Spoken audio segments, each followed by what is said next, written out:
Daddy, ওর নাম রাজু, যার কথা তোমাকে বলেছিলাম। আসসালামু আলাইকুম। ওয়ালাইকুম আসসালাম। এসো। মা শায়লা, তুই আমাদের জন্য চা নাস্তার ব্যবস্থা করবি না? করবো না কেন, নিশ্চয়ই। রাজু, তুমি বাবার সঙ্গে কথা বলো, আমি আসছি।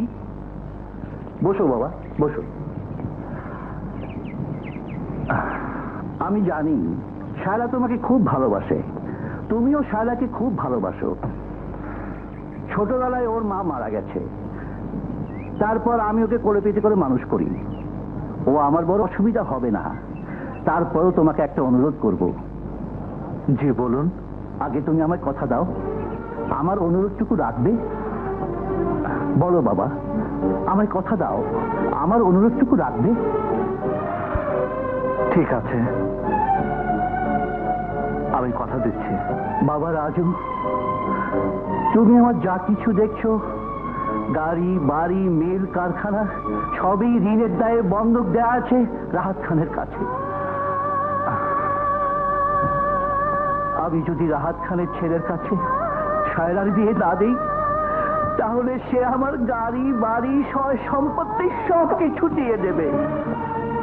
এই বুড়ো বয়সে শায়লাকে নিয়ে আমাকে রাস্তায় এসে দাঁড়াতে হবে বাবা।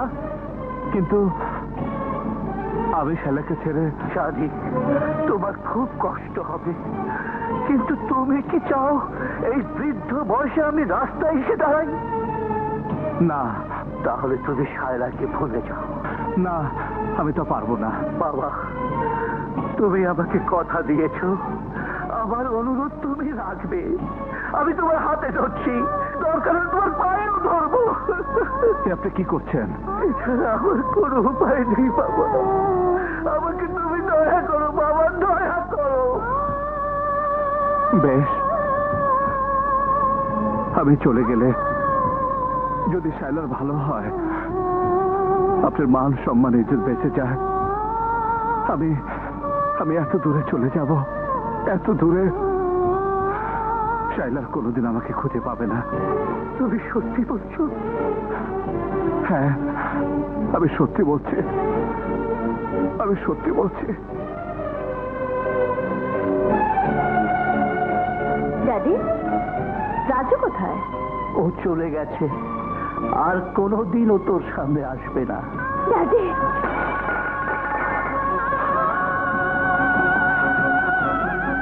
দাঁড়াও রাজু, তোমার সঙ্গে আমার কথা আছে। কিন্তু আমার কোনো কথা নেই। এভাবে এভাবে তোমার সাথে দেখা হবে জানলে আমি কোনোদিন আসতাম না। আমি জানি রাজু, আমি সব জানি। বাবা মারা যাবার সময় আমাকে সব কথা বলে গেছেন। তুমি চলে আসার পর বাবা ওই ছেলের সাথে আমাকে বিয়ে দিতে অনেক চেষ্টা করেছে, কিন্তু আমি রাজি হইনি। হ্যাঁ রাজু, বাবার মৃত্যুর পর ঋণের দায় বন্ধকে সমস্ত সম্পত্তি ছেড়ে আমি চলে এসেছি। তোমাকে আমি কত জায়গায় খুঁজেছি, কিন্তু এভাবে তোমার দেখা পাবো আমি কখনো ভাবিনি। হ্যাঁ রাজু, হ্যাঁ, আমি তোমারই আছি রাজু। রাজু, তুমি আমাকে ছেড়ে কখনো যেও না। কবে চুরি হয়েছে? কাল রাতে। রাইতে কেন? দিন হইতে পারে নাই? তোর তো রাতে আসে। রাতেই আসে? এই বেটা, দিনে আসে না কেন? সেটা আমি কি করে কই? তোর বোধ একটা কেমন এই সুন্দর আর কি। দ্বিতীয় বিয়া বুঝি? কেস তো ফিট করুন যাইব। হন, তোর বউরে লই আয়, নাহলে কেস লন যাব না।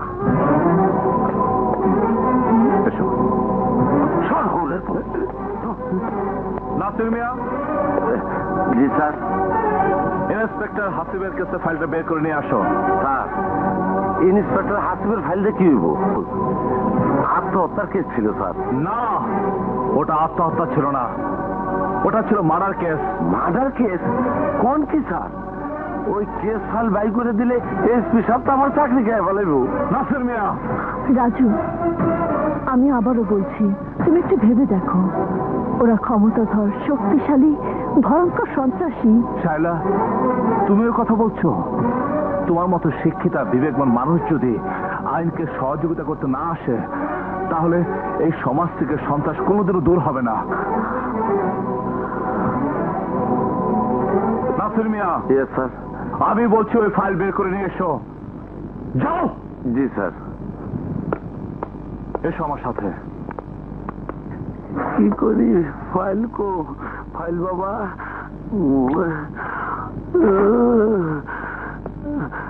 এইবার খাইছি ধরা। তোরে দিল চাকরি নাই, না দিল চাকরি নাই। ওহন আমি কি করি? উপায়? এসপি সাহেব গো আমার মাফ করে দিয়েন। ডাক দিয়ে আছেন দয়ালা আমারে।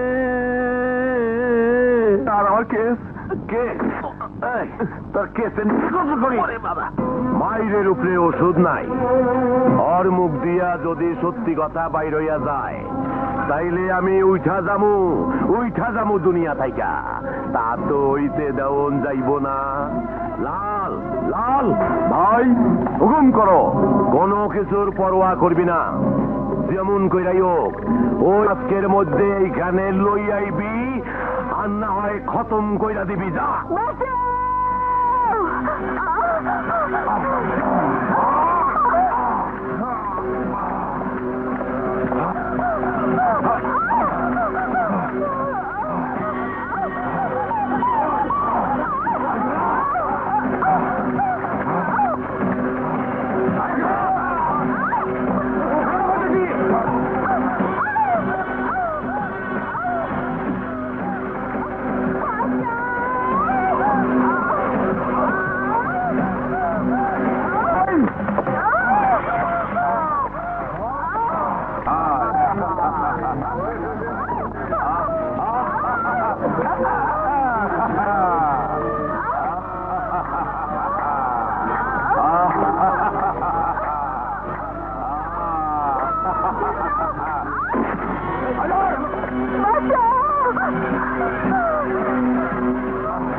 বন্ধু, যা দরজা ভাঙ্গে শালিরে স্পট লাগায় দিয়ে আয়। যা।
জানি, ভালো কইরে জানি, মাইরের উপরে অবশ্য কোনো ওষুধ নাই। কিন্তু ঘটনাটা যা ভাবলাম তা হইল না, আর যা ভাবলাম না সেইটাই হইল। যাক, ভালোই হইল। আমারে ফাঁসি দিতে যাইয়া নোট নিজেই ফাঁসি দিতে চলে যাইব, টক করে মুখটা বন্ধ হয়ে যাইব।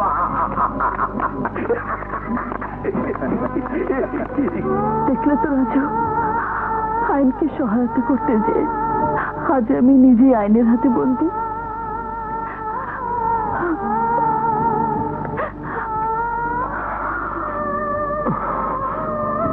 ইওর অনার, আসামের কাঠগড়ায় দাঁড়িয়ে থাকা এই মহিলা নিজ হাতে একটি মানুষকে হত্যা করেছে।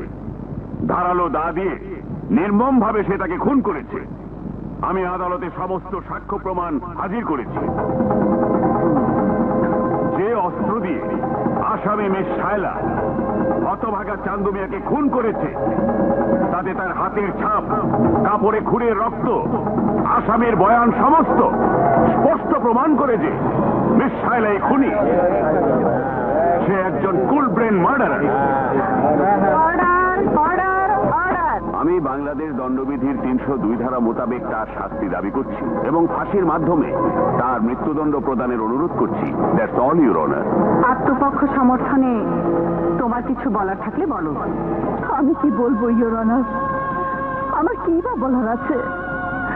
ওই দিন শয়তানগুলো যখন আমাকে আক্রমণ করেছিল, আমি পালাতে অনেক চেষ্টা করেছি, কিন্তু পারিনি।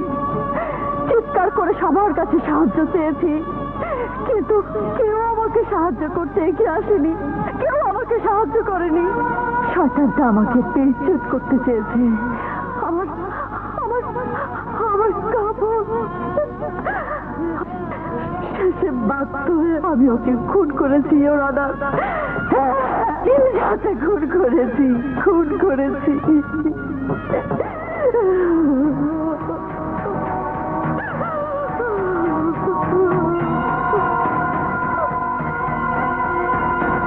সমস্ত সাক্ষী প্রমাণের প্রেক্ষিতে আদালত এই মর্মে সিদ্ধান্তে উপনীত হয়েছে যে নিহত চান্দু মিয়াকে মিস শায়লা নিজ হাতে খুন করেছে। সে একজন হত্যাকারী। তাই এই আদালত Bangladesh. Please your honour, please, আমার কিছু কথা আছে। ইউর অনার, আমি জানি মিস শায়লা একজন খুনি। সে নিজ হাতে চান্দু মিয়াকে খুন করেছে, কিন্তু কি পরিস্থিতিতে সে কাজ করেছে এই বক্সে তার প্রমাণ আছে ইউর অনার।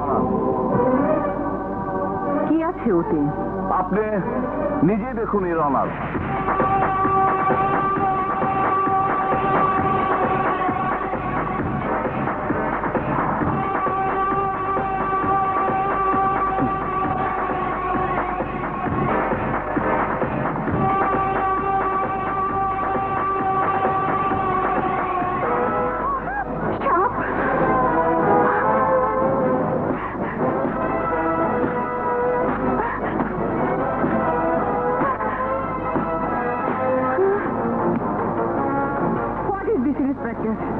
কোর্টের সাথে এই ধরনের আচরণ করার কি উদ্দেশ্য আপনার? ইউর অনার, ওটা কোনো বিষাক্ত সাপ ছিল না, ওটা ছিল একটি সাধারণ সাপ। কিন্তু তাই বলে আদালতের এজলাসে এ ধরনের তামাশা করা আপনার উচিত হয়নি। এটা দিয়ে কি প্রমাণ করতে চাইছেন আপনি? অত্যন্ত সোজা একটা কথা বলতে চাইছি ইউর অনার। ওটা যদি আপনাকে তাহলে দুদিন সেটা ব্যথা করতো, তবু আপনি ওটাকে নির্মমভাবে হত্যা করেছেন। কিন্তু কেন? নিজের জীবন বাঁচাতে। This is the point your honour.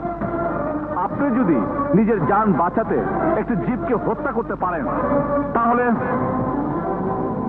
বলুন, অসহায় একটি মেয়ে তার ইজ্জত বাঁচাতে কি করতে পারে?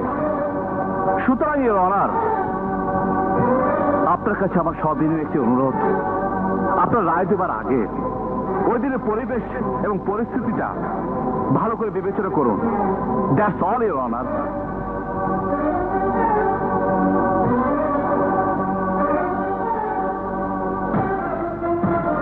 আদালত আজকের মতো মুলতবি ঘোষণা করা হলো।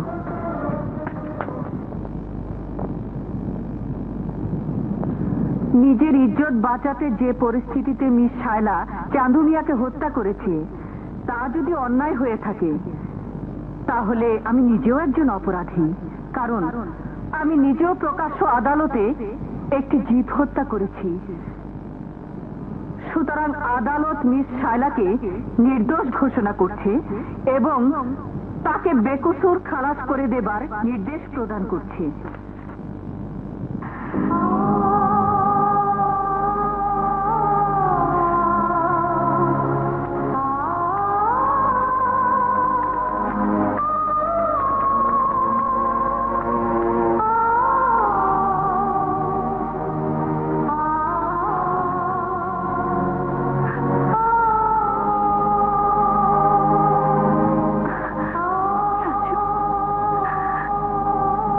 থেকে দানা দানার উপরে দানা, এর থেকে দানা ঘাপলার উপর ঘাপলি নাচে ঘাপলা। এই কেস নিয়ে তুমি ভেবো না, এসপি যখন আসে এর ব্যবস্থা সেই করবে। কি বলো এসপি? হ্যাঁ কালা, আমার উপর ভরসা রাখো। এই কেস আমি বন্ধ করেছিলাম, চিরদিনের জন্য ওটা বন্ধ হয়ে থাকবে। It is my promise.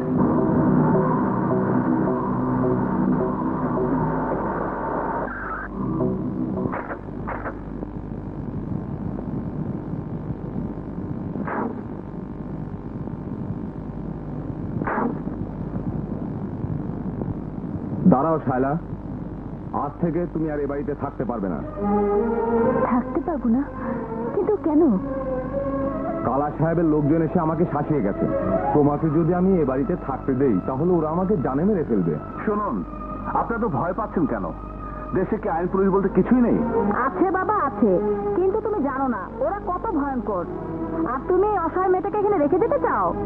ওরা কি একে বাঁচতে দেবে? দেবে না।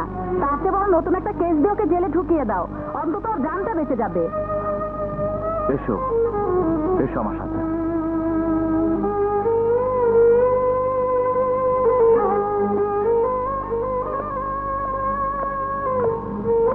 আসবে না। তারপরও সমাজ বলে তো একটা কথা আছে, সমাজকে বাদ দিয়ে কি আমরা চলতে পারবো? সমাজের ওই মানুষগুলোকে আমি চিনি শায়লা। ওরা পারে শুধু দুর্বলের উপর আঘাত হানতে, আর সবলের সামনে মাথা নিচু করে দাঁড়িয়ে থাকে ওদের কেনা গোলামের মতো। ওদেরকে আমি ঘৃণা করি, ওদেরকে আমি ঘৃণা করি। তুমি আর আপত্তি করো না শায়লাবু, তুমি এখানেই থেকে যাও, তা না হলে ওই কালা তোমাকে মেরে ফেলবে।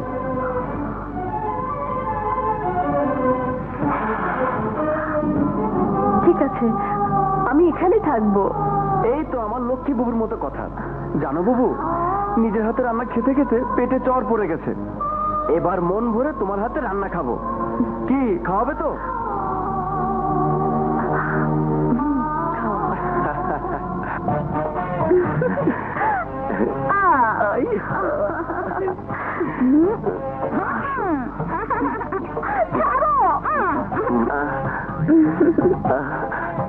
জানো, আমার কতদিনের স্বপ্ন তোমার নিয়ে ছোট্ট একটা ঘর বাঁধো।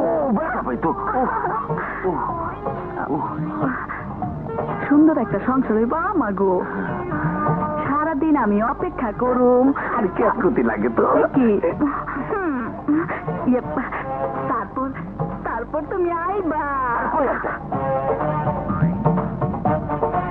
হায় আল্লাহ, চোখে দিয়ে অন্ধকার দেখতে শুরু করতেছি, মনে হয় সূর্য ডুবে যাইতেছে। ওইদিকে কি দেখো? শোনো, সন্ধ্যা হয়েছে, যাও বাড়ি যাও। এই আমি যে কি জ্বালায় আছি কেউ করতে পারতেছি না। এই দাঁড়াও, দূর, তুমি যে কেমন পুরুষ বুঝি না। মানুষ প্রেমিকারে পাইলে জোর করে আটকায় রাখবার চায়। আস্তে, আর তুমি খালি কো যাও যাও। আর তো তুমি বুঝবা না, আমার বিজলি বাতি নিভা যাইতেছে, আর একটু পরে আমার সর্বনাশ হয়ে যাবে। কিসের সর্বনাশ? তা তো তোমার বলা যাবো না ডার্লিং, তাইলে তো আমার পর্দা ফাঁস হয়ে যাইব। ফাঁস মানে? আর ফাঁসটা বাস হয়ে যাইব, আমার চাকরি চলে যাইব। আর তুমি তুমি আমার পেয়ে ফালাইবা। কেন? আমি পালাবো কেন? আমি তো তোমার ভালোবাসি। সেই জন্য তো কই ডার্লিং, হ্যাঁ, সূর্য ডুবনের লগে লগে আমি অন্ধ হয়ে যাব। অন্ধ হয়ে যাইবা? আর না না, মানে আমার মন অন্ধ হয়ে যাবে, ও। আমার বিবেক অন্ধ হয়ে যাবে, আচ্ছা। আমার নিয়ত খারাপ হয়ে যাবে, আমার মতলব খারাপ হয়ে যাবে। আমি তোমাকে চাপতে ধরে ফেলবো, কোলে তুলে নিয়ে বিছনায় ফেলবো, আমি তোমার সতীত্ব কেড়ে নেব। তুমি আমার সতীত্ব কেড়ে নিবা? হ্যাঁ। নাও না ডার্লিং।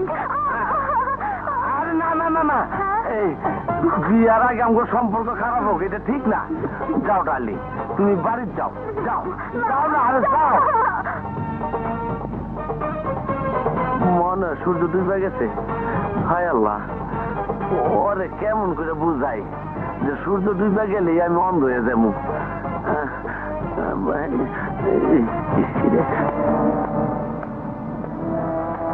স্যার, আমাকে আমাকে ডেকেছেন?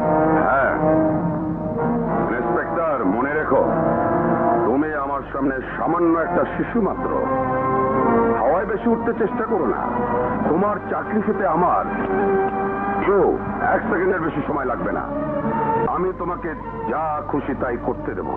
কি করেছি আমি? কি করনি তুমি? শহরের গণ্যমান্য ব্যক্তিদের তুমি হুমকি দিচ্ছ, তাদের সাথে বেয়াদবি শুরু করেছো, ক্ষমতার অপব্যবহার করছো। এজন্য কি সরকার তোমাকে বেতন দিয়ে বলছে? মনে করেছো তোমার টাফালিং আমি বুঝি না? সব বুঝি। শোনো, আজকের পর যে কোনো সিদ্ধান্ত নেবার আগে এবং কোন অপারেশনে যাবার আগে অবশ্যই তুমি আমার পারমিশন নিয়ে যাবে। সেই সময় যদি আপনি না থাকেন, আমি ফিরে আসা পর্যন্ত অপেক্ষা করবে। ফিরে আসতে আসতে এর মধ্যে যদি কিছু হয়ে যায় তো? সে আমি দেখব। কোন অঘটন ঘটে যাবার পর দেখে আপনি কি করবেন? বড় অফিসারদের সাথে কিভাবে কথা বলতে হয় তাও তুমি জানো না। একটা কথা শুনলাম, ইন্সপেক্টর হাসিবের কেসটা তুমি নতুন করে খুলতে চাইছো? Yes sir. ও ফাইল বন্ধ হয়ে গেছে ইন্সপেক্টর, আর ওটা বন্ধই থাকবে। কিন্তু আমার কাছে সাক্ষী আছে। কে? তোমার ওই তথাকথিত প্রেমিকা পুলিশ হয়ে একটা সুন্দরী মেয়েকে প্রেমিকা সাজিয়ে তার সাথে নষ্টামি করে বেড়াচ্ছ। তোমার লজ্জা করে না? চরিত্রহীন লম্পট। Sir, no argument. আমি যা বললাম তাই হবে। Now we can get out from here. Get out.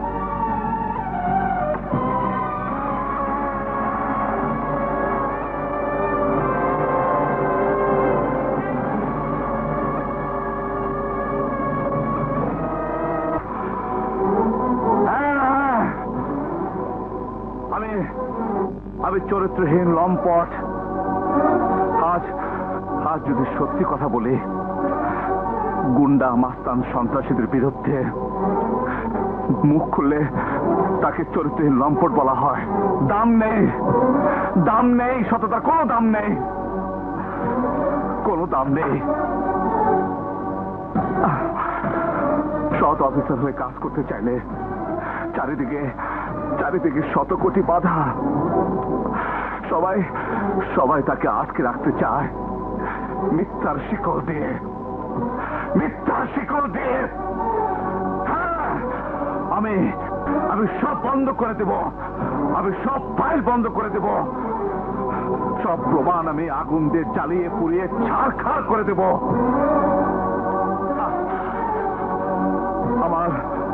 আমার কেউ নেই, কেউ নেই, কেউ নেই। আমিও তোদেরকে বাধা দেব না। আমি বাধা দেব না, বাধা দেব না।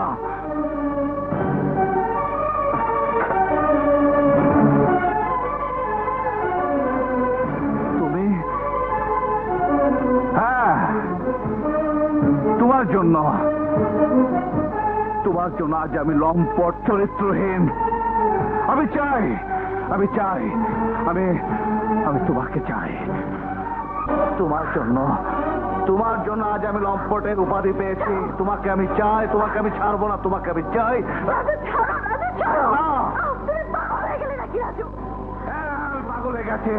আমি পাগল হয়ে গেছি। আমি তারপরও বলবো তোমাকে আমি চাই, তোমাকে আমি চাই, তোমাকে ছাড়বো না। তুমি কি করছো? কি রাজু ভাই, তোমার ওই সুন্দর চেহারা পেছনে এমন একটা পশু লুকিয়ে আছে তা আমি ভাবতে পারিনি। তুমি পারলে এমন নিষ্পাপ মেয়েটার দিকে তুমি হাত বাড়াতে পারলে? এত বড় পাপ তুমি করতে পারলে? এই তোমার ভালোবাসা? ছি রাজু ভাই, ছি। তোমাকে ভাই বলতে আজ আমার ঘৃণা হচ্ছে। চলো শাইলাবু, আজ থেকে তুমি আমার ওখানেই থাকবে। চলো, এসো।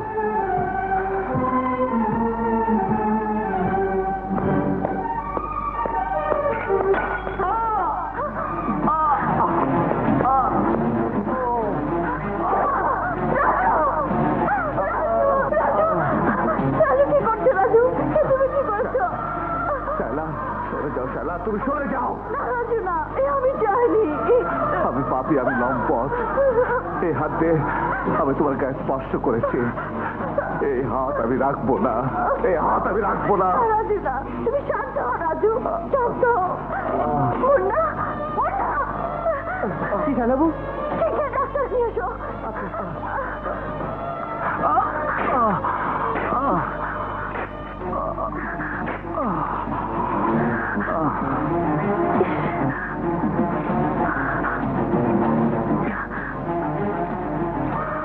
শায়লা, আমি যে বড় অসহায়, আমাকে ছেড়ে তুমি যেও না। আমি বাঁচতে পারবো না, তোমাকে ছাড়া আমি বাঁচতে পারবো না। রাজু, খুব বড় ভুল করে ফেলেছি আমি, খুব বড় ভুল করে ফেলেছি আমি। কোন মুখে আমি ক্ষমা চাইবো আমি জানি না। না রাজু, না। ভুল বুঝতে পারলে সে ভুল আর ভুল থাকে না। রাজু, শায়লা, রাজু। আমার চোখের মনি, আমার চোখের তারা।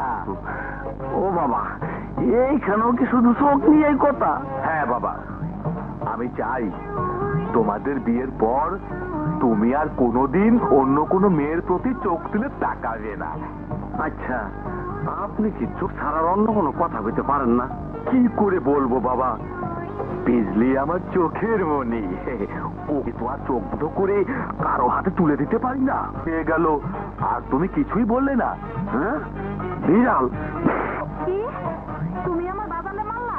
ও বাবা, আসলে হয়েছে কি, বাবা বিড়াল রে বিলাই কনে, আমার খুব খারাপ লাগছে। বিড়াল তো মানুষের চাইতে বিশ্বস্ত হয়, আর মানুষ না খেয়ে থাকতে পারে, কিন্তু বিড়াল অবলা জীব, ওর না খেয়ে থাকুন ঠিক নয়। বাবা বাবা, কি দারুণ চিন্তা, কি সুন্দর কথা। আসলে তোমার মতো ছেলেই হয় না, তোমার মনটাও খুব সুন্দর, আর হৃদয় যেন একটা বিড়ালের মতো। জি, ঠিক আপনার মতন। তাইলে বাবা, আমি তোমাদের বিয়ের ব্যবস্থাটা করি।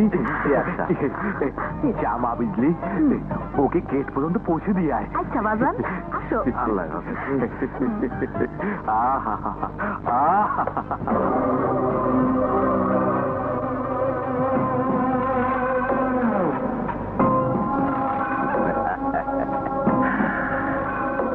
মায়ের উপরে ওষুধ নাই, এইসব আধুনিক যন্ত্রপাতি এখনো কেউ চোখেই দেখে নাই। এইসব আমাগো হাতে আইলে আমাগো ক্ষমতা মেলা বাইরা যাইব।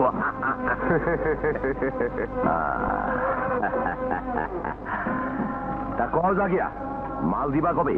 ভাই, আপনি কইলে কালকেই দিতে পারবো। তাইলে আর চিন্তা কি, কালকেই পাঠাই দাও। লাল ভাই, মালগুলো তোর দায়িত্বে নিয়ে আইবি, কিন্তু সাবধান, এইসব খবর যেন কোনো কাকপক্ষীয় টের না পায়, তাইলে 12টা বাইজা যাইব।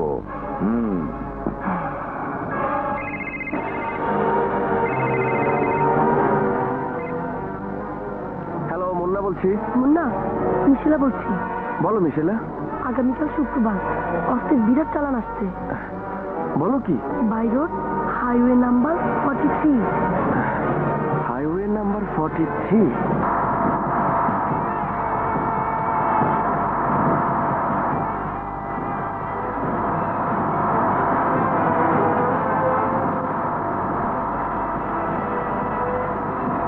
ভাই, পুলিশ লাগবে না তোর, পুলিশ কিসে বলা হয় হারামজাদা ইন্সপেক্টর রে। চলা গাড়ি।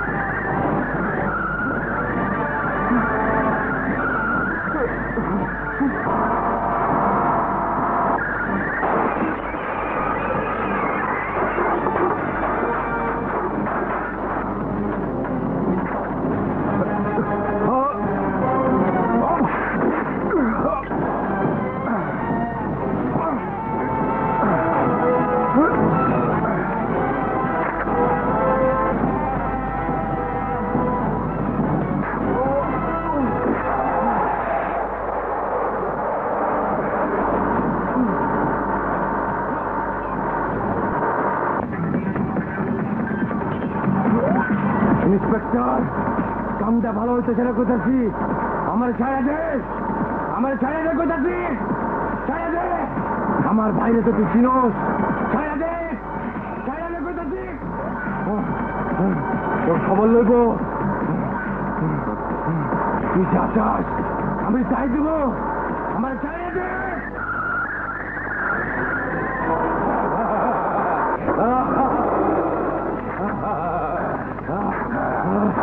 দেখ দেখ ইন্সপেক্টর আয়া বসছে তোর খবর নেবো